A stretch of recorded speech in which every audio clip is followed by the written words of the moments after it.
मनुष्य स्वनिष्ठ आत्म केंद्रित या नाभि के केंद्र से जीवन की प्रक्रिया को कैसे शुरू करे। 3 और सूत्र महत्वपूर्ण हैं जिनके माध्यम से नाभि पर सोई हुई ऊर्जा जाग सकती है और नाभि के द्वार से मनुष्य शरीर से भिन्न जो चेतना है उसके अनुभव को उपलब्ध हो सकता है। उनमें 3 सूत्रों को पहले आपसे कहूं, फिर उनकी आपसे बात करूं। पहला सूत्र है सम्यक व्यायाम, दूसरा सूत्र है सम्यक आहार और तीसरा सूत्र है सम्यक निद्रा। जो व्यक्ति ठीक ठीक श्रम से, ठीक ठीक आहार से और ठीक ठीक निद्रा से वंचित हो जाता है वो कभी भी नाभि केंद्रित नहीं हो सकता है। और इन तीनों ही चीजों से मनुष्य जाति वंचित हो गई। मनुष्य अकेला प्राणी है जिसके आहार का कोई ठिकाना नहीं रहा है। बाकी सभी प्राणियों के आहार सुनिश्चित है। उनकी मूल प्रवृत्ति, उनकी प्रकृति निर्धारित करती है कि वे क्या खाएं और क्या ना खाएं, और कितना खाएं और कितना ना खाएं, और कब खाएं और कब खाने से रुक जाएं। लेकिन मनुष्य बिल्कुल ही इनडिटर्मिनेट है, वो बिल्कुल अनिश्चित है। न तो उसकी प्रकृति कुछ कहती है कि वो क्या खाए, न उसका बोध कहता है कि वो कितना खाए, न उसकी समझ को निर्धारण करती है कि वो कब रुक जाए। ये कोई भी बात है मनुष्य की, सब निर्धारित न होने से मनुष्य का जीवन बहुत अनिश्चित दिशाओं में प्रवृत्त हुआ है। लेकिन थोड़ी भी समझ हो, थोड़ी भी बुद्धिपूर्वक, थोड़े भी विचार से, थोड़े भी आंख खोल के आदमी जीना शुरू करे तो आहार को सम्यक कर लेना जरा भी कठिन नहीं है, अत्यंत आसान बात है। उससे ज्यादा आसान कोई बात नहीं हो सकती। सम्यक आहार को 2-3 टुकड़ों में बांट के समझ लेना चाहिए। पहली तो बात, मनुष्य क्या खाए क्या ना खाए। शरीर तो रासायनिक तत्वों से निर्मित होता है। शरीर की सारी प्रक्रिया तो अत्यंत रासायनिक, अत्यंत केमिकल है। अगर एक आदमी के भीतर शराब डाल दी जाए तो शरीर उस रसायन के प्रति प्रवृत्त होगा, नशे से, मूर्छा से भर जाएगा। फिर चाहे वो व्यक्ति कितना ही स्वस्थ, कितना ही शांत क्यों न हो, नशे की रासायनिकता उसके शरीर पर परिणाम लाएगी। चाहे वो व्यक्ति कितना ही साधु क्यों न हो, जहर उसे पिला दिया जाए तो उसकी मृत्यु हो जाएगी। सुकरात की मृत्यु जहर के पिला देने से हो गई और गांधी की मृत्यु एक गोली के मार देने से हो गई। गोली ये नहीं देखती है कि यह आदमी साधु है या असाधु है, और जहर भी ये नहीं देखता है कि यह आदमी सुकरात है या कोई साधारण जन है। ना ही नशे ये देखते हैं, ना भोजन ये देखता है कि आप कौन हैं और क्या हैं। उसके तो सीधे सूत्र हैं, वो शरीर की केमिस्ट्री में, शरीर की रसायन में जाके काम करना शुरू कर देते। ऐसा कोई भी भोजन जो मादक है मनुष्य की चेतना में बाधा डालना शुरू करता है। ऐसा कोई भी भोजन जो उत्तेजक है मनुष्य की चेतना को नुकसान पहुंचाना शुरू करता है। ऐसा कोई भी भोजन जो मनुष्य को किसी भी तरह की मूर्छा में, उत्तेजना में, किसी भी तरह की तीव्रता में, किसी भी तरह के विक्षेप में ले जाता हो, वो सभी नुकसान करता है। और उस सबका अंतिम नुकसान और गहरे से गहरा नुकसान नाभि केंद्र पर पहुंचना शुरू हो जाता है। ये शायद आपको ख्याल ना हो, सारी दुनिया में नेचुरोपैथी या नैसर्गिक उपचार, मिट्टी की पट्टियों का, शाकाहारी भोजन का, हल्के भोजन का, पानी की पट्टियों का, टब बाथ का प्रयोग करते हैं। लेकिन किसी भी नेचुरोपैथ को अभी ये ख्याल में नहीं बात आई है कि पानी की पट्टियों का, मिट्टी की पट्टियों का या टब बाथ का जो भी परिणाम होता है वो पानी का उतना नहीं है, न मिट्टी का उतना है, बल्कि नाभिक केंद्र के ऊपर उनका जो परिणाम होता है उसके कारण वो सारे प्रभाव पड़ते हैं। वो प्रभाव न तो मिट्टी के हैं उतने, न पानी के हैं, न टब बाथ के हैं, लेकिन ये सारी चीजें नाभि केंद्र की छिपी हुई ऊर्जा को जिस भांति प्रभावित करती हैं, और वो यदि जागृत हो जाए तो मनुष्य के जीवन में स्वास्थ्य का अवतरण शुरू हो जाता है। लेकिन अभी नेचुरोपैथी को इसका कोई ख्याल नहीं है। वे सोचते हैं कि शायद मिट्टी की पट्टी चढ़ाने से ये फायदा हो रहा है, पानी में बिठाने से ये फायदा हो रहा है, पेट पर कपड़े की गीली पट्टी लगाने से ये फायदा हो रहा है। इसके फायदे हैं, लेकिन मौलिक फायदा तो नाभि केंद्र के सुप्त केंद्रों के जागरण से शुरू होता है। ये जो नाभि केंद्र है, इसके ऊपर अगर अनाचार किया जाए, इस नाभि केंद्र के ऊपर अगर गलत आहार, गलत भोजन किया जाए, तो वो धीरे धीरे केंद्र सुप्त होता है और उसकी ऊर्जा क्षीण होती है। वो धीरे धीरे केंद्र सोता है, अंततः वो करीब करीब सो जाता है, उसका हमें कोई पता ही नहीं चलता कि वो भी कोई केंद्र। हमें फिर दो ही केंद्रों का पता चलता रहता है, एक तो मस्तिष्क में जहां विचार दौड़ते रहते हैं, और एक थोड़े हृदय में जहां भावनाएं दौड़ती रहती हैं। उसके नीचे हमारे कोई संबंध नहीं रह जाते। जितना हल्का आहार होगा, जितना कम बोझिल आहार होगा, शरीर के ऊपर जो बोझ न लाता हो, उतना ही कीमती और अर्थपूर्ण आपकी अंतर यात्रा प्रारंभ होगी। तो सम्यक आहार का पहला तो ध्यान रखना यह है कि वो उत्तेजक न हो, मादक न हो, वो भारी न हो। ठीक भोजन के बाद आपको बोझिलता और भारीपन अनुभव नहीं होना चाहिए, लेकिन शायद भोजन के बाद हम सभी को भारीपन और बोझिलता अनुभव होती है। तो हम गलत भोजन कर रहे हैं, यह हमें जान लेना चाहिए। एक बहुत बड़े डॉक्टर ने, केनेथ वाकर ने अपनी आत्मकथा में लिखा है कि मैं अपने जीवन भर के अनुभव से ये कहता हूं कि लोग जो भोजन करते हैं उनमें से आधे भोजन से उनका पेट भरता है और आधे भोजनों से हम डॉक्टरों का पेट भरता है। अगर वे आधा भोजन करें तो वे बीमार ही नहीं पड़ेंगे और हम डॉक्टरों की कोई जरूरत नहीं रह जाएगी। कुछ लोग इसलिए बीमार रहते हैं कि उन्हें पूरा भोजन नहीं मिलता, और कुछ लोग इसलिए बीमार रहते हैं कि उन्हें ज्यादा भोजन मिल जाता है। कुछ लोग भूख से मरते हैं, कुछ लोग भोजन से मरते हैं, और भोजन से मरने वालों की संख्या भूख से मरने वालों की संख्या से हमेशा ज्यादा रही। भूख से मरने वाले बहुत कम लोग हैं।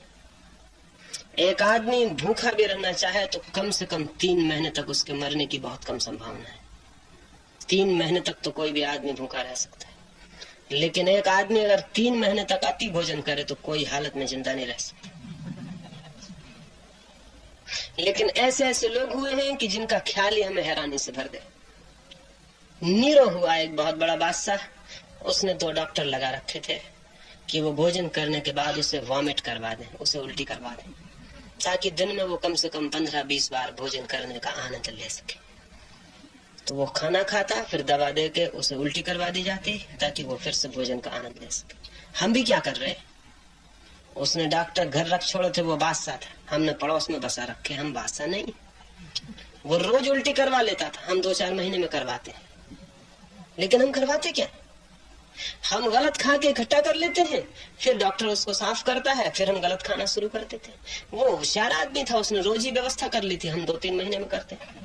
अगर हम भी बादशाह होते तो हम भी ऐसे ही करते। हमारी मजबूरी है, हमारे पास इतनी सुविधा नहीं है तो हम इतना नहीं कर पाते।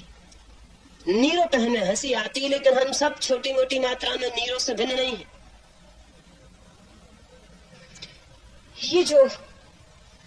ये जो हमारी असम्यक दृष्टि है भोजन के प्रति, ये भारी पड़ती चली जा रही है, ये बहुत महंगी पड़ती चली जा रही है। और ये उस जगह हमको पहुंचा दी है जहां की हम किसी तरह जिंदा हैं। भोजन हमारा हमें स्वास्थ्य लाता हुआ नहीं मालूम पड़ता, बल्कि भोजन बीमारी लाता हुआ मालूम पड़ता। और जब भोजन बीमारी लाने लगे तो आश्चर्य की घटना शुरू हो गई। ये वैसे ही है कि सूरज सुबह निकले और अंधकार हो जाए। ये उतनी ही आकस्मिक और आश्चर्यजनक घटना है। लेकिन दुनिया के सारे चिकित्सकों का मत यह है कि आदमी की अधिकतम बीमारियां उसके गलत भोजन की बीमारियां।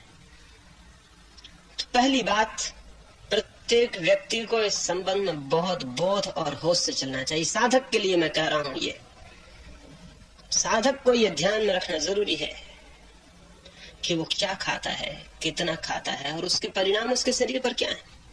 और अगर एक आदमी 2-4 महीने ध्यान पूर्वक प्रयोग करे तो वो अपने योग, अपने शरीर को समता और शांति और स्वास्थ्य देने वाले भोजन की तलाश जरूर कर लेगा।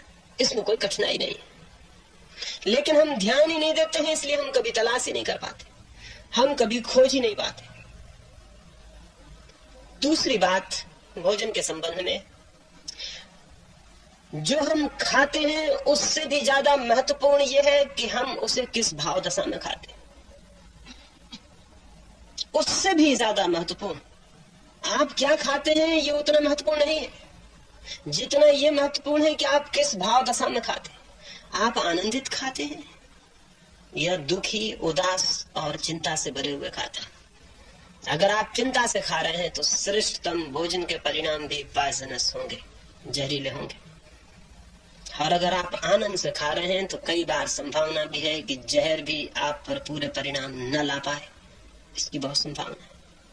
आप कैसे खाते हैं, किस चित्त दशा में। रूस में एक बहुत बड़ा मनोवैज्ञानिक था पीछे, पावलोव। उसने जानवरों पे कुछ प्रयोग किए और वो इस नतीजे पे पहुंचा जो बड़े हैरानी का है। वो कुछ कुत्तों पे प्रयोग कर रहा था, कुछ बिल्लियों पे प्रयोग कर रहा था। उसने एक बिल्ली को भोजन दिया और सामने उसके एक्सरे मशीन लगा रखी थी जिससे वो देख रहा था कि उस बिल्ली के पेट में क्या हो रहा है भोजन के बाद। भोजन पेट में गया और भोजन के जाते ही पेट ने उस भोजन को पचाने वाले रस छोड़े, तभी एक कुत्ते को भी खिड़की के भीतर ले आया गया। कुत्ता भौंका, बिल्ली देख के डर गई और एक्सरे की मशीन ने बताया कि उसके रस भीतर छूटने बंद हो गए, पेट बंद हो गया, सिकुड़ गया। फिर कुत्ते को बाहर निकाल दिया गया, लेकिन 6 घंटे तक पेट उसी हालत में पड़ा रहा। फिर भोजन के पचाने की क्रिया शुरू नहीं हुई और 6 घंटे में भोजन सब शांत हो गया। और 6 घंटे के बाद जब रस छूटने शुरू हुए तो वो भोजन सब ठंडा हो चुका था। उस भोजन को पचाना कठिन हो गया था। बिल्ली के मन में चिंता पकड़ गई कुत्ते की मौजूदगी और पेट ने अपना काम बंद कर दिया। हमारी हालत क्या होगी, हम तो चिंता में ही 24 घंटे जीते। तो हम जो भोजन करते होंगे वो कैसे पच जाता है, ये मिरेकल, ये बिल्कुल चमत्कार। ये भगवान कैसे करता है, हमारे बावजूद करता है। हमारी कोई इच्छा उसके पचने की नहीं है। ये कैसे पच जाता है, ये बिल्कुल आश्चर्य ही है। और हम कैसे जिंदा रह लेते हैं, ये भी एक आश्चर्य है। भाव दशा आनंदपूर्ण, प्रसादपूर्ण निश्चित ही होनी चाहिए। लेकिन हमारे घरों में हमारे भोजन की जो टेबल है या हमारा चौका जो है वो सबसे ज्यादा विषादपूर्ण अवस्था में। पत्नी दिन भर प्रतीक्षा करती है कि पति कब घर खाने आ जाए। 24 घंटे का जो भी रोग और बीमारी इकट्ठी हो गई है वो पति की थाली पर ही उसकी निकलती, और उसे पता नहीं कि वो दुश्मन का काम कर रही, उसे पता नहीं वो जहर डाल रही थाली। और पति भी घबराया हुआ, दिन भर की चिंता से भरा हुआ, थाली पर किसी तरह भोजन को पेट में डाल के हट जाता है। उसे पता नहीं कि एक अत्यंत प्रार्थनापूर्ण कृत्य था जो उसने इतनी जल्दी में किया है और भाग खड़ा हुआ है। ये कोई ऐसा कृत्य नहीं था कि इस जल्दी में किया जाए। ये उसी तरह किए जाने योग्य था जैसे कोई मंदिर में प्रवेश करता है, जैसे कोई प्रार्थना करने बैठता है, जैसे कोई वीणा बजाने बैठता है, जैसे कोई किसी को प्रेम करता है और उसे एक गीत सुनाता है। ये उससे भी ज्यादा महत्वपूर्ण था। वो शरीर के लिए भोजन पहुंचा रहा था। ये अत्यंत आनंद की भाव दशा में ही पहुंचाया जाना चाहिए। ये प्रेमपूर्ण और प्रार्थनापूर्ण कृत्य होना चाहिए। जितने आनंद की, जितनी निश्चिंत और जितनी उल्लास से भरी भाव दशा में कोई भोजन ले सकता है, उतना ही उसका भोजन सम्यक होता चला जाता है। हिंसक भोजन यही नहीं है कि कोई आदमी मांसाहार करता हो। हिंसक भोजन ये भी है कि कोई आदमी क्रोध से आहार करता हो। ये दोनों ही वायलेंट, ये दोनों ही हिंसक है। क्रोध से भोजन करते वक्त, दुख में, चिंता में भोजन करते वक्त भी आदमी हिंसक आहार ही कर रहा है, क्योंकि उसे इस बात का पता ही नहीं है कि वो जब किसी और का मांस लाके खा लेता है तब तो हिंसक होता ही है, लेकिन जब क्रोध और चिंता में उसका अपना मांस भीतर जलता हो तब वो जो भोजन कर रहा है वो भी अहिंसक नहीं हो सकता है, वहां भी हिंसा मौजूद है। सम्यक आहार का दूसरा हिस्सा है कि आप अत्यंत शांत, अत्यंत आनंदपूर्ण अवस्था में भोजन करें, और अगर ऐसी अवस्था न मिल पाए तो उचित है कि थोड़ी देर भूखे रह जाएं, उस अवस्था की प्रतीक्षा करें। जब मन पूरा तैयार हो तभी भोजन पर उपस्थित होना जरूरी है। कितनी देर मन तैयार नहीं होगा, मन के तैयार होने का अगर ख्याल हो तो एक दिन मन भूखा रहेगा। कितनी देर भूखा रहेगा? मन को तैयार होना पड़ेगा। मन तैयार हो जाता है लेकिन हमने कभी उसकी फिक्र नहीं की। हमने भोजन डाल लेने को बिल्कुल मैकेनिकल, एक यांत्रिक क्रिया बना रखी है कि शरीर में भोजन डाल देना है और उठ जाना है। वो कोई साइकोलॉजिकल प्रोसेस, वो कोई मानसिक प्रक्रिया नहीं रही। ये घातक बात है। शरीर के तल पर सम्यक आहार स्वास्थ्यपूर्ण हो, अनुत्तेजनापूर्ण हो, अहिंसक हो और चित्त के आधार पर आनंदपूर्ण चित्त की दशा हो, प्रसादपूर्ण मन हो, प्रसन्न हो, और आत्मा के तल पर कृतज्ञता का बोध हो, धन्यवाद का भाव हो। ये तीन बातें भोजन को सम्यक बनाती हैं। मुझे भोजन उपलब्ध हुआ है, ये बहुत बड़ी धन्यता है। मुझे एक दिन और जीने को मिला है, ये बहुत बड़ा ग्रेटिट्यूड है। आज सुबह में फिर जीवित उठाया हूँ, आज फिर सूरज ने रोशनी की है, आज फिर चांद मुझे देखने को मिलेगा, आज मैं फिर जीवित हूँ। जरूरी नहीं था कि मैं आज जीवित होता, आज मैं कब्र में भी हो सकता था, लेकिन आज मुझे फिर जीवन मिला है। और मेरे द्वारा कुछ भी कमाई नहीं की गई जीवन पाने को, जीवन मुझे मुफ्त मिला है। इसके लिए कम से कम धन्यवाद का, मन में अनुग्रह का, ग्रेटिट्यूड का कोई भाव होना चाहिए। भोजन हम कर रहे हैं, पानी हम पी रहे हैं, श्वास हम ले रहे हैं, इस सब के प्रति अनुग्रह का बोध होना चाहिए। समस्त जीवन के प्रति, समस्त जगत के प्रति, समस्त सृष्टि के प्रति, समस्त प्रकृति के प्रति, परमात्मा के प्रति एक अनुग्रह का बोध होना चाहिए कि मुझे एक दिन और जीवन का मिला, मुझे एक दिन और भोजन मिला, मैंने एक दिन और सूरज देखा, मैंने आज और फूल खिले देखे, आज मैं और जीवित था। रविंद्रनाथ की मृत्यु आई, उसके 2 दिन पहले उन्होंने कहा कि हे परमात्मा, मैं कितना अनुग्रहित हूं, कैसे कहूं। तूने मुझे जीवन दिया जिसे जीवन पाने की कोई भी पात्रता न थी। तूने मुझे श्वासें दी जिसके श्वास पाने का कोई अधिकार न। तूने मुझे सौंदर्य के आनंद के अनुभव दिए जिनके लिए मैंने कोई भी कमाई न की थी। तो मैं धन्य रहा हूं और तेरे बोझ से, अनुग्रह के बोझ से डूब गया हूं। और अगर तेरे इस जीवन में मैंने कोई दुख पाया हो, कोई पीड़ा पाई हो, कोई चिंता पाई हो, तो वो मेरा कसूर रहा होगा। तेरा जीवन तो बहुत बहुत आनंदपूर्ण था, वो मेरी कोई भूल रही हो। तो मैं नहीं कहता हूं तुझसे कि मुझे मुक्ति दे दे जीवन से। अगर तू मुझे फिर से योग्य समझे तो बार बार मुझे जीवन में भेज देना। तेरा जीवन अत्यंत आनंदपूर्ण था और मैं अनुग्रहित हूं। ये जो भाव है, ये जो कृतज्ञता का भाव है, वो समस्त जीवन के साथ संयुक्त होना चाहिए। आहार के साथ तो बहुत विशेष रूप से, तो ही आहार सम्यक हो पाता है। दूसरी बात है सम्यक श्रम। वो भी जीवन से विच्छिन्न हो गया, वो भी अलग हो गया। श्रम एक लज्जापूर्ण कृत्य हो गया, वो एक शर्म की बात हो गई। एक पश्चिम के विचारक आल्बेर कामू ने अपने एक पत्र में मजाक में लिखा है कि एक जमाना ऐसा भी आएगा कि लोग अपना प्रेम भी नौकर के द्वारा करवा लेंगे। अगर किसी को किसी से प्रेम हो जाएगा तो एक नौकर लगा देगा बीच में कि तू मेरी तरफ से प्रेम कर।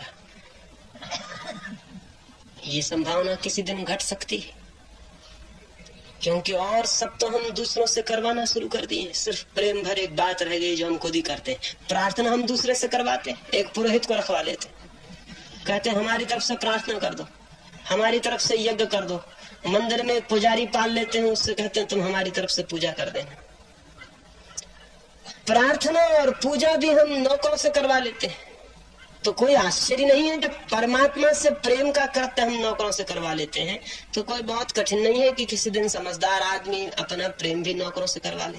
इसमें कौन सी कठिनाई? और जो नहीं नौकरों से करवा सकेंगे वो लज्जित होंगे कि हम गरीब आदमी, हमको खुद ही अपना प्रेम करना पड़ेगा। ठीक भी है, ये संभव हो सकता है, क्योंकि जीवन में और बहुत कुछ महत्वपूर्ण है जो हमने नौकरों से करवाना शुरू कर दिया, और हमें इस बात का पता ही नहीं है कि उसको खो के हमने क्या खो दिया है। सारे जीवन की जो भी शक्ति है वो सब खो गई है, क्योंकि मनुष्य का शरीर, मनुष्य के प्राण किसी विशिष्ट श्रम के लिए निर्मित है, और उस सारे श्रम से उसे खाली छोड़ दिया गया। सम्यक श्रम भी मनुष्य की चेतना और ऊर्जा को जगाने के लिए अनिवार्य हिस्सा है। अब्राहम लिंकन एक दिन सुबह सुबह अपने घर बैठा अपने जूतों पे पॉलिश करता था। उसका एक मित्र आया और उस मित्र ने कहा, लिंकन ये क्या करते हो, तुम खुद ही अपने जूतों पे पॉलिश करते हो? लिंकन ने कहा, तुमने मुझे हैरानी में डाल दिया, तुम क्या दूसरों के जूतों पे पॉलिश करते हो? मैं अपने ही जूतों पे पॉलिश कर रहा हूं, तुम क्या दूसरों के जूतों पे पॉलिश करते हो? उसने कहा कि नहीं नहीं, मैं तो दूसरों से करवाता हूँ। लिंकन ने कहा, दूसरों के जूतों पे पॉलिश करने से भी बुरी बात यह है कि तुम किसी आदमी से जूते पे पॉलिश करवाओ। इसका मतलब क्या है? इसका मतलब यह है कि जीवन से सीधे संबंध हम खो रहे हैं। जीवन के साथ हमारे सीधे संबंध श्रम के संबंध है। प्रकृति के साथ हमारे सीधे संबंध हमारे श्रम के संबंध है। कन्फ्यूशियस के जमाने में, कोई 3000 वर्ष पहले, कन्फ्यूशियस एक गांव में घूमने गया था। उसने एक बगीचे में एक माली को देखा, एक बूढ़ा माली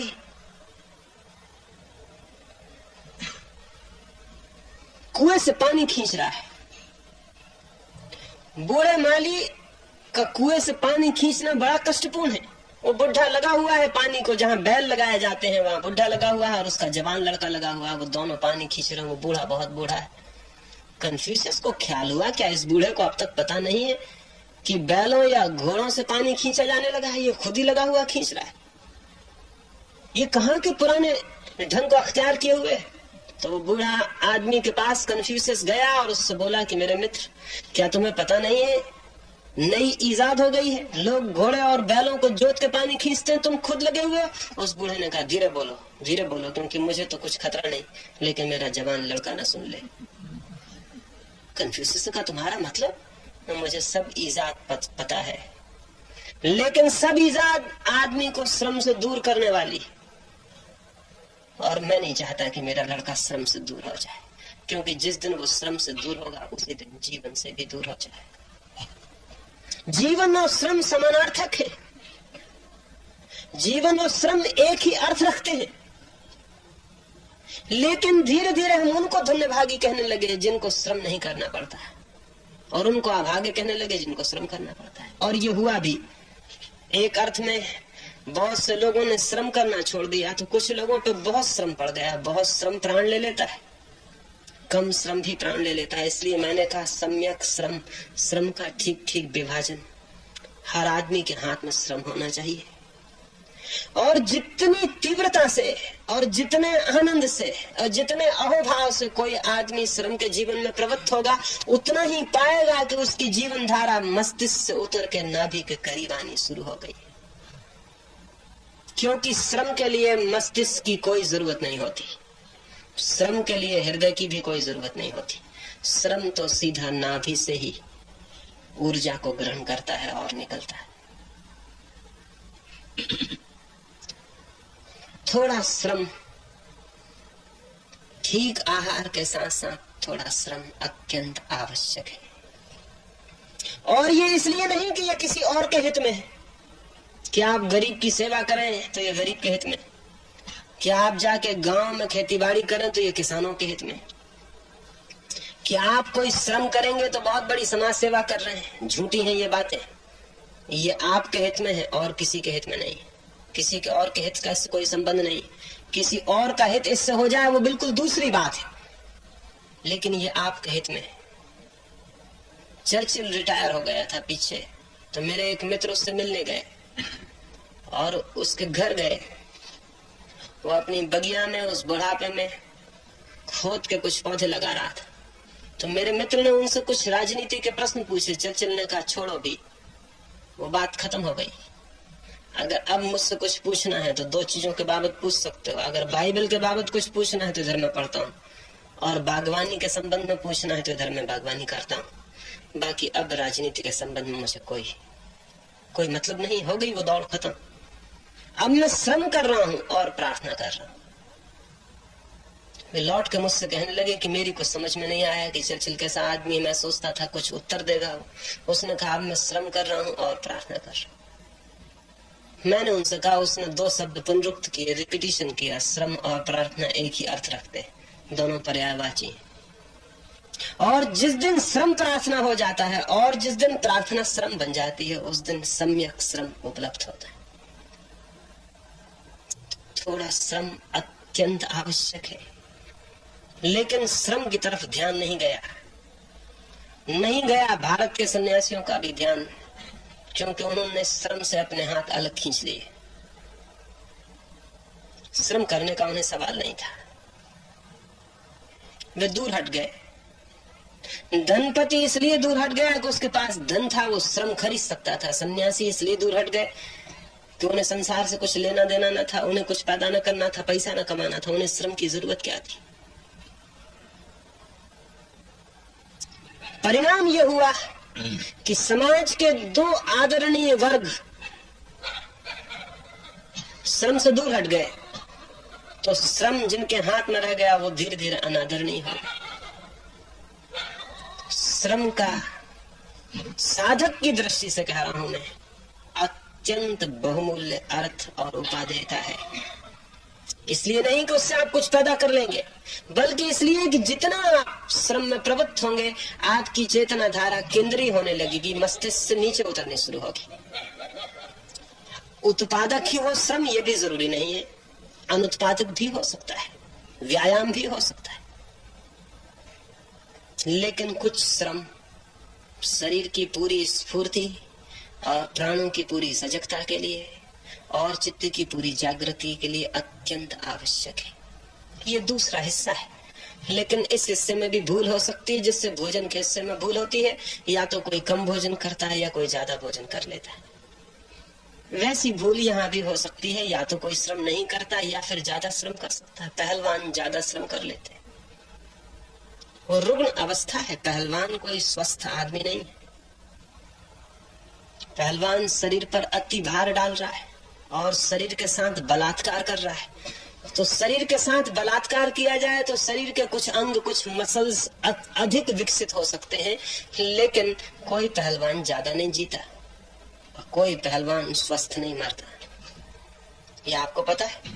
चाहे गामा हो, चाहे सेंडो हो, चाहे दुनिया के कोई बड़े से बड़े शरीर के पहलवान हो, वे सभी अस्वस्थ मरते हैं, जल्दी मरते हैं और खतरनाक बीमारियों से मरते हैं।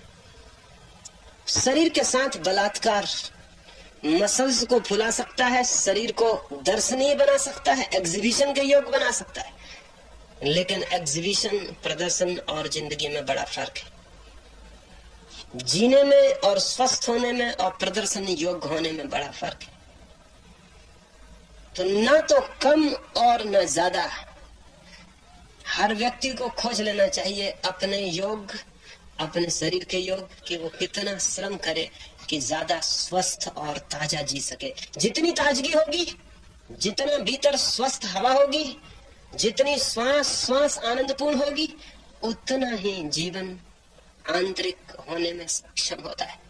सिमोन वेल ने, एक फ्रेंच विचारिका ने, एक बड़ी अद्भुत बात अपनी आत्मकथा में लिखी है। उसने लिखा है कि मैं 30 वर्ष की उम्र तक हमेशा बीमार थी, मेरे सिर में दर्द था, अस्वस्थ थी, लेकिन ये तो मुझे 40 साल की उम्र में पता चला कि मैं 30 साल तक साथ साथ नास्तिक भी थी, और जब मैं स्वस्थ हुई तो मुझे पता नहीं कि मैं कब आस्तिक हो गई। और ये तो बाद में सोचने पर मुझे दिखाई पड़ा कि मेरे बीमार और रुग्ण होने का संबंध भी मेरी नास्तिकता से था। जो आदमी रुग्ण और बीमार है वो परमात्मा के प्रति धन्यवाद से भरा हुआ नहीं हो सकता है। उसके मन में थैंकफुलनेस नहीं हो सकती परमात्मा के प्रति, उसके मन में क्रोध ही होता है। और जिसके प्रति क्रोध हो उसको स्वीकार करना असंभव है, और जिसके प्रति क्रोध हो वो तो ना हो, यही भावना होती है कि वो ना हो। तो अगर जीवन ठीक श्रम और ठीक व्यायाम पर एक विशिष्ट स्वास्थ्य के संतुलन को नहीं पाता है, तो आपके चित्त में जीवन के मूल्यों के प्रति एक निषेध का भाव, एक नेगेटिव वैल्यू, एक विरोध का भाव, एक विद्रोह का भाव होना स्वाभाविक है। सम्यक श्रम परम आस्तिकता की सीढ़ियों में एक अनिवार्य सीढ़ी है। तीसरी बात है सम्यक निद्रा। भोजन अव्यवस्थित हुआ है, श्रम अराजक हो गया है, और निद्रा की तो बिल्कुल ही हत्या की गई। मनुष्य जाति की सभ्यता के विकास में सबसे ज्यादा जिस चीज को हानि पहुंची है वो निद्रा है। जिस दिन से आदमी ने प्रकाश की इजाद की उसी दिन से निद्रा के साथ उपद्रव शुरू हो गए। और फिर जैसे जैसे आदमी के हाथ में साधन आते गए उसे ऐसा लगने लगा कि निद्रा एक अनावश्यक बात है। समय खराब होता है, जितनी देर हम नींद में रहते हैं समय फिजूल गया, तो जितनी कम नींद से चल जाए उतना अच्छा, क्योंकि नींद का भी कोई जीवन की गहरी प्रक्रियाओं में दान है, कंट्रीब्यूशन है, ये तो ख्याल में नहीं आता। नींद का समय तो व्यर्थ गया समय है, तो जितने कम सो ले उतना अच्छा, जितने जल्दी ये नींद से निपटारा हो जाए उतना अच्छा। एक तरफ तो इस तरह के लोग थे जिन्होंने नींद को कम करने की दिशा शुरू की, और दूसरी तरफ साधु सन्यासी थे। उनको ऐसा लगा कि नींद जो है, मूर्छा जो है, ये शायद आत्मज्ञान की या आत्मावस्था की उल्टी अवस्था है निद्रा।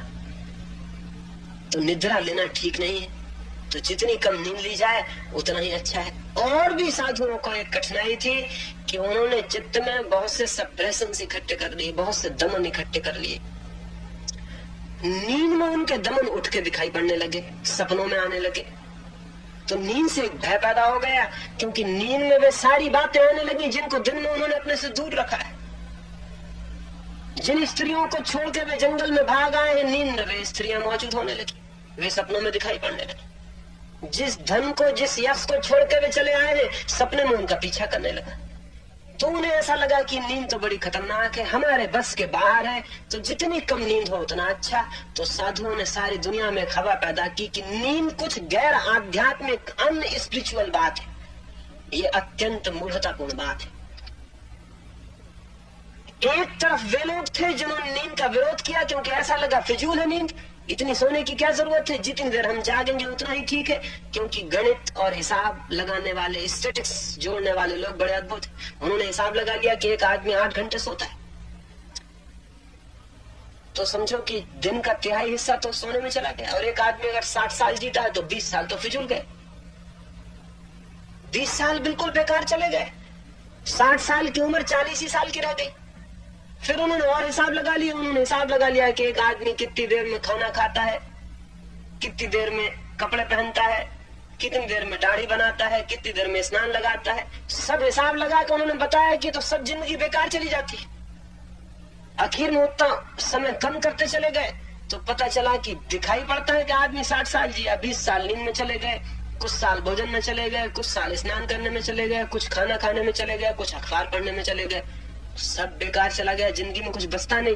तो उन्होंने एक घबराहट पैदा कर दी कि जितनी जिंदगी बचानी हो उतना इनमें कटौती करो। तो नींद सबसे ज्यादा समय ले लेती है आदमी का। तो इसमें कटौती कर दो। एक उन्होंने कटौती करवाई और सारी दुनिया में एक नींद विरोधी हवा फैला दी। दूसरी तरफ साधु सन्यासियों ने नींद को अनस्पिरिचुअल कह दिया कि गैर आध्यात्मिक। तो कम से कम सो, वही उतना ज्यादा साधु है जो जितना कम सोता है। बिल्कुल न सो तो परम साधु। ये दो बातों ने नींद की हत्या की और नींद की हत्या के साथ ही मनुष्य के जीवन के सारे गहरे केंद्र हिल गए, अव्यवस्थित हो गए, अपरूटेड हो गए। हमें पता ही नहीं चला कि मनुष्य के जीवन में जो इतना अस्वास्थ्य आया, इतना असंतुलन आया, उसके पीछे निद्रा की कमी काम कर गई। जो आदमी ठीक से नहीं सो पाता वो आदमी ठीक से जी ही नहीं सकता। निद्रा फिजूल नहीं है। 8 घंटे व्यर्थ नहीं जा रहे, बल्कि 8 घंटे आप सोते हैं, इसलिए आप 16 घंटे जाग पाते, नहीं तो आप 16 घंटे जाग नहीं सकते। 8 घंटों में जीवन ऊर्जा इकट्ठी होती है, प्राण पुनरुज्जीवित होते हैं और आपके मस्तिष्क और हृदय के केंद्र शांत हो जाते हैं और नाभि के केंद्र से जीवन चलता है 8 घंटे तक। निद्रा में आप वापस प्रकृति के और परमात्मा के साथ एक हो गए होते हैं, इसलिए पुनरुज्जीवित होते हैं। अगर किसी आदमी को सताना हो, टार्चर करना हो, तो उसे नींद से रोकना सबसे बढ़िया तरकीब हजारों साल में इजाद की गई। उससे आगे नहीं बढ़ा जा सका अब तक। अभी भी रूस में या हिटलर ने जर्मनी में जिन कैदियों को सताया, उनमें सबसे सताने की जो तरकीब काम में लाई गई वो नींद।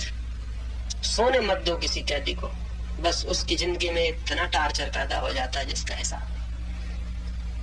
तो कैदियों के पास आदमी लगा छोड़े थे। सबसे पहले चीनियों ने इजाद की थी ये बात, आज से 2000 साल पहले, कि वो आदमी को सोने नहीं देते थे जिसको सताना। उन्होंने बड़ी सस्ती तरकीब निकाली थी। एक कोठरी में उसको खड़ा कर देते थे।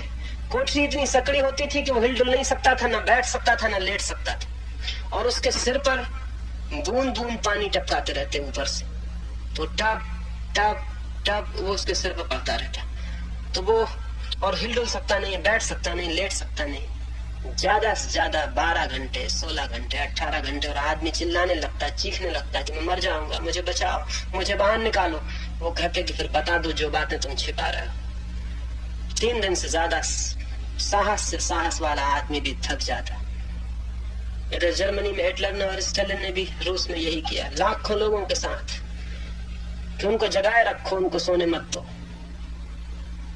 इससे ज्यादा टार्चर किए नहीं जा सकता। किसी आदमी की हत्या कर दो, उससे उतनी पीड़ा नहीं होती जितना उस आदमी को न सोने दो, क्योंकि सोकर ही वो जो खोया है उसे वापस पाता है। और अगर न सो पाए तो खोता चला जाता है और वापस कुछ भी उपलब्ध नहीं होता। वो रिक्त और खाली हो जाता है, एम्प्टी हो जाता है। हम सब करीब करीब खाली जैसे लोग, क्योंकि उपलब्ध करने के द्वार हमारे बंद और खोने के द्वार हमारे बढ़ते चले गए। नींद वापस लौटानी जरूरी है। और अगर 100-200 वर्षों के लिए सारी दुनिया में कोई कानूनी व्यवस्था की जा सके कि आदमी को मजबूरी में सो ही जाना पड़े, कोई और उपाय न रहे, तो मनुष्य जाति के मानसिक स्वास्थ्य के लिए इससे बड़ा कोई कदम नहीं उठाया जा सकता। साधक के लिए तो बहुत ध्यान देना जरूरी है कि वो ठीक से सोए और काफी सोए। और ये भी समझ लेना जरूरी है कि सम्यक निद्रा हर आदमी के लिए अलग होगी, सभी आदमियों के लिए बराबर नहीं होगी, क्योंकि हर आदमी के शरीर की जरूरत अलग है, उम्र की जरूरत अलग है, और कई दूसरे तत्व हैं जिनकी जरूरत अलग है। बच्चा जब माँ के पेट में होता है 24 घंटे सोता है, क्योंकि उस वक्त बच्चे के सब स्नायु बन रहे होते हैं। पूरी नींद की जरूरत है। 24 घंटे सोया रहेगा तो ही ठीक से शरीर उसका विकसित हो पाएगा। जो बच्चे लंगड़े लूले पैदा हो जाते हैं या काने या लंगड़े, हो सकता है बीच बीच में जग जाते हैं और कोई गड़बड़ हो जाती है। हो सकता है किसी दिन विज्ञान इस बात को समझ पाए कि जो बच्चे माँ के पेट में ही किसी तरह से जग जाते हैं वो बच्चे अपंग हो जाएंगे, उनके कोई अंग विकसित होने से रह जाएंगे। 24 घंटे पेट में सोया रहना जरूरी है, क्योंकि पूरी शरीर निर्मित होता है, पूरा शरीर विकसित होता है। नींद बहुत गहरी जरूरी है, तभी शरीर की सारी क्रियाएं काम कर सकती हैं। फिर बच्चा पैदा होता है तो 20 घंटे सोता है, अभी उसका शरीर बन रहा है। फिर वो 18 घंटे सोता है, फिर 14 घंटे सोता है, भी उसका शरीर बन रहा है। जैसे जैसे उसका शरीर परिपक्व होता चला जाता है वैसे वैसे नींद कम हो जाती है। आखिर में वो 8 घंटे और 6 घंटे के करीब स्थिर हो जाती है। फिर बूढ़े आदमी की नींद कम हो जाती है और 5 घंटे, 4 घंटे भी हो जाती है, 3 घंटे भी हो जाती है, क्योंकि बूढ़े आदमी के शरीर में फिर बनने का उपक्रम बंद हो जाता है। फिर उसे वापस रोज उतनी नींद की आवश्यकता नहीं रह जाती, क्योंकि अब उसकी मृत्यु करीब आ रही। अगर वो उतना ही सोता रहे जितना बच्चा सोता है तो बूढ़ा आदमी भी मर नहीं सकता, मरना मुश्किल हो जाए। मरने के लिए जरूरी है कि नींद कम होती चली जाए, और जीवन के लिए जरूरी है कि नींद गहरी हो। इसलिए बूढ़ा आदमी क्रमशः कम सोने लगता है, बच्चा ज्यादा सोता है। लेकिन अगर बूढ़े भी बच्चों के साथ वही व्यवहार करें जो खुद के साथ करते हैं तो खतरा हो जाता है, और बूढ़े अक्सर करते हैं। बूढ़े बच्चों को भी बूढ़ा समझ के व्यवहार करते हैं, उनको भी उठाते हैं कि उठो, 3 बज गए, 4 बज गए, उठो। उनको पता नहीं कि तुम बूढ़े हो, तुम 4 बजे उठ गए हो, ये बिल्कुल ठीक है, लेकिन बच्चे 4 बजे नहीं उठ सकते, और उठाना गलत है। बच्चे की शरीर की प्रक्रियाओं को नुकसान पहुंचाना बच्चे के साथ बहुत अहितकर है ये बात। एक बच्चा मुझसे कह रहा था कि मेरी माँ भी बड़ी अजीब है, जब रात को मुझे नींद नहीं आती तब जबरदस्ती मुझे सुलाती है, और जब मुझे नींद आती है सुबह तब जबरदस्ती मुझे उठाती है।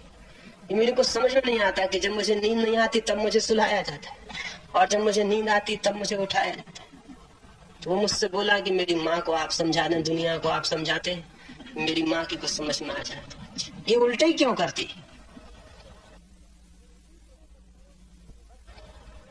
बच्चों के साथ बूढ़ा जैसा व्यवहार निरंतर होता है, हमें ख्याल ही नहीं। और फिर किताबों में लिखे हुए बंधे हुए सूत्र हैं, स्टैंडर्ड सूत्र हैं, उनके अनुसार आदमी जीने लगता है। आपको शायद पता ना हो, नवीनतम खोजबीन ये कहती है कि हर आदमी के लिए उठने का समय भी एक नहीं हो सकता। जैसा हमेशा कहा जाता है कि 5 बजे उठाना सबके हित कर में है, ये बात बिल्कुल ही अवैज्ञानिक और गलत है। सबके हित में नहीं है, कुछ लोगों के हित में हो सकता है, कुछ लोगों के अहित में हो सकता है। 24 घंटे में कोई 3 घंटे के लिए शरीर का तापमान नीचे गिर जाता है हर आदमी का, और जिन 3 घंटों में तापमान नीचे गिरता है वही 3 घंटे उसके लिए सबसे गहरी नींद के घंटे होते। अगर उन 3 घंटों में उसे उठा दिया जाए तो उसका दिन भर खराब हो जाएगा, उसका सारी ऊर्जा अस्त व्यस्त हो जाएगी। आम तौर से ये घंटे 2 और 5 के बीच में होते हैं रात को। अधिकतम लोगों के ये 3 घंटे रात के 2 बजे से लेकर और 5 बजे के बीच में होते हैं, लेकिन सभी के नहीं होते। किन्हीं का 6 बजे तक तापमान नीचे होता है, किन्हीं का 7 बजे तक तापमान नीचे होता है, किन्हीं का 4 बजे तापमान वापस लौटना शुरू हो जाता है। तो ये तापमान के बीच में अगर कोई उठ जाएगा तो उसके 24 घंटे खराब होंगे और दुष्परिणाम होंगे। जब उसका तापमान फिर से उठने लगता है, गिरा हुआ तापमान वापस उठने लगता है, तभी उठने का वक्त है। आमतौर से ये ठीक है कि आदमी सूरज के उगने के साथ उठाए, क्योंकि सूरज के उगने के साथ ही सबका तापमान बढ़ना शुरू हो जाता है। लेकिन ये नियम है, कुछ इसके अपवाद होते हैं जिनके लिए हो सकता है कि सूरज के थोड़ी देर बाद तक भी लेटा रहना जरूरी हो, क्योंकि हर आदमी के शरीर का तापमान अलग क्रम से, अलग मात्रा से उठता है। तो हर आदमी को ये देख लेना चाहिए कि जितनी देर सोने के बाद और जब उठने के बाद मुझे स्वस्थ मालूम होता है वही मेरे लिए नियम है, चाहे शास्त्र कुछ भी कहते हो, गुरु कुछ भी बताते हो। किसी की सुनने की जरा भी जरूरत नहीं है। तो सम्यक निद्रा के लिए जितना ज्यादा से ज्यादा गहरी और लंबी नींद ले सके वो लेना उचित है। लेकिन नींद लेने को कह रहा हूं, बिस्तर पर पड़े रहने को नहीं कह रहा हूं।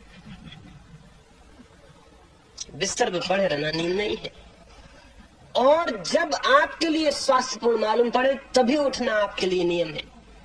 आमतौर से सूरज के उगने के साथ ये घटना घटनी चाहिए, लेकिन हो सकता है कुछ को न घटती हो, तो उसमें घबराने की, चिंतित होने की और अपने आप को पापी समझने की और नरक चले जाने के डर की कोई भी जरूरत नहीं, क्योंकि कई जल्दी उठने वाले भी नरक चले जाते हैं और कई देर से उठने वाले भी स्वर्ग में निवास कर रहे हैं। कोई इससे कोई संबंध आध्यात्मिकता और गैर आध्यात्मिकता का नहीं है, लेकिन सम्यक निद्रा का, राइट स्लीप का जरूर संबंध है। तो वो हर व्यक्ति को अपना आयोजन खोज लेना चाहिए। एक 3 महीने तक हर व्यक्ति को श्रम पर, निद्रा पर और आहार पर प्रयोग करने चाहिए और देखना चाहिए कि मेरे लिए सर्वाधिक स्वास्थ्यपूर्ण, सर्वाधिक शांतिपूर्ण, सर्वाधिक आनंदपूर्ण कौन से सूत्र हो सकते हैं। और प्रत्येक व्यक्ति को अपने सूत्र खोज लेने चाहिए। कोई 2 व्यक्ति एक जैसे नहीं है, इसलिए कोई सामान्य नियम किसी के लिए कभी लागू नहीं होता है। और जब भी कोई सामान्य नियम लागू करने की कोशिश करता है तो उसके दुष्परिणाम होते हैं। एक एक व्यक्ति इंडिविजुअल है, एक एक व्यक्ति अनूठा, अद्वितीय और यूनिक। उस जैसा वही है, उस जैसा कोई दूसरा आदमी जमीन पर कहीं भी नहीं। इसलिए कोई नियम उसके लिए नियम नहीं हो सकता है जब तक कि वो अपनी जीवन प्रक्रिया से नियम को न खोज ले। तो किताबें, शास्त्र और गुरु खतरनाक सिद्ध होते हैं, क्योंकि उनके पास रेडीमेड फार्मूला होते हैं, तैयार फार्मूला होते हैं। वो बता देते हैं कि इतने बजे उठना चाहिए, ये खाना चाहिए, ये नहीं खाना चाहिए, ऐसा सोना चाहिए, ऐसा करना चाहिए। ये रेडीमेड फार्मूला खतरनाक है, वो समझने के लिए ठीक है, लेकिन हर आदमी को अपने जीवन में अपनी व्यवस्था खोजनी पड़ती है। हर आदमी को अपनी साधना खोजनी पड़ती है। हर आदमी को साधना का पथ स्वयं चल के निर्मित करना होता है। कोई राजपथ नहीं है जो बना बनाया है जिस पे आप गए और चलने लगे। ऐसा कहीं कोई राजपथ नहीं है। साधना बिल्कुल पगडंडी की भांति है, और वो भी ऐसी पगडंडी की भांति जो पहले से तैयार नहीं है। आप चलते हैं, जितना चलते हैं उतनी ही तैयार होती है, और जितना आप चल लेते हैं उतना आगे की समझ बढ़ जाती है और आगे के लिए निर्मित हो जाती है। तो ये 3 सूत्र और ध्यान में ले लेने जरूरी है: सम्यक आहार, सम्यक श्रम और सम्यक निद्रा। अगर इन 3 सूत्रों पर ठीक से ठीक इन सूत्रों पर जीवन की गति हो, तो वो जिसे मैं नाभि केंद्र कह रहा हूँ, जो कि द्वार है आत्म जीवन का, उसके खुलने की संभावना बहुत बढ़ जाती है। और वो खुल जाए, उस द्वार के निकट हम पहुंच जाएं, तो एक बहुत ही अभिनव घटना घटती है जिसका हमें सामान्य जीवन में कोई भी अनुभव नहीं। सांझ को मैं यहाँ से गया और एक मित्र मिले, और उन्होंने कहा कि आप कहते हैं वो तो ठीक है, लेकिन जब तक हमें संतोष न मिल जाए तब तक बड़ा मुश्किल। मैं उनसे कुछ कहा नहीं। वो शायद सोचते हो कि मेरे कहने से संतोष मिल जाएगा, तो बिल्कुल गलती में है और समय खराब कर रहे हैं। अपनी तरफ से जो मुझे मेहनत करनी है वो मैं कर देता हूँ, लेकिन आपकी तरफ उससे बहुत बड़ी मेहनत शेष रह जाती है। वो अगर आप नहीं करते हैं तो मेरे कहने का कोई प्रयोजन नहीं, कोई अर्थ नहीं। मुझे निरंतर लोग कहते हैं कि हम ये चाहते हैं, शांति चाहते हैं, आनंद चाहते हैं, आत्मा चाहते हैं। आप तो सब चाहते हैं, लेकिन चाहने से जगत में कुछ भी नहीं मिलता है। अकेली चाह बिल्कुल इम्पोर्टेंट, बिल्कुल नपुंसक, उसमें कोई शक्ति नहीं। चाह के पीछे संकल्प और श्रम भी तो चाहिए। आप चाहते हैं तो ठीक है, लेकिन उस चाह के लिए आप कितना श्रम करते हैं, उस चाह के लिए आप कितने कदम उठाते हैं, आप क्या करते हैं अपनी चाह के लिए। मेरे हिसाब में तो आप चाहते हैं, इसका एक ही सबूत है कि आप उस चाह के लिए क्या करके बताते हैं, नहीं तो कोई सबूत नहीं कि आप चाहते भी हैं। जब कोई आदमी किसी चीज को चाहता है तो उसके लिए कुछ श्रम करके दिखाता है। वो श्रम ही इस बात की गवाही होता है कि उस आदमी ने चाहा कुछ। लेकिन आप कहते हैं चाहते तो हम हैं, लेकिन श्रम, उसके लिए कोई संकल्प, वो सब हमारे ख्याल में नहीं। अंत में एक बात और दोहरा दूं, 3 केंद्रों की मैंने बात कही है: बुद्धि का केंद्र मस्तिष्क, भाव का केंद्र हृदय, और नाभि। नाभि किसका केंद्र है? विचार का केंद्र है बुद्धि, भाव का केंद्र है हृदय। नाभि किसका केंद्र? नाभि संकल्प का केंद्र है, विल पावर का केंद्र है। नाभि जितनी सजग होगी उतना ही संकल्प तीव्र होगा, विल फोर्स तीव्र होगी, उतना ही करने की दृढ़ता और बल और आत्म ऊर्जा उपलब्ध होती है। या इससे उल्टा सोच लें, जितना आप संकल्प करेंगे, जितना करने का बल लेंगे, उतनी ही आपकी नाभि का केंद्र भी विकसित होगा। ये दोनों अंतर्निर्भर, ये एक दूसरे से संबंधित बातें हैं। जितना आप विचार करेंगे उतना बुद्धि विकसित होगी, जितना आप प्रेम करेंगे उतना हृदय विकसित होगा, जितना आप संकल्प करेंगे उतना आपकी अंतर ऊर्जा का केंद्रीय चक्र वो जो केंद्रीय कमल है नाभि का, वो विकसित होता है। एक छोटी सी कहानी और अपनी बात में पूरी करूं। एक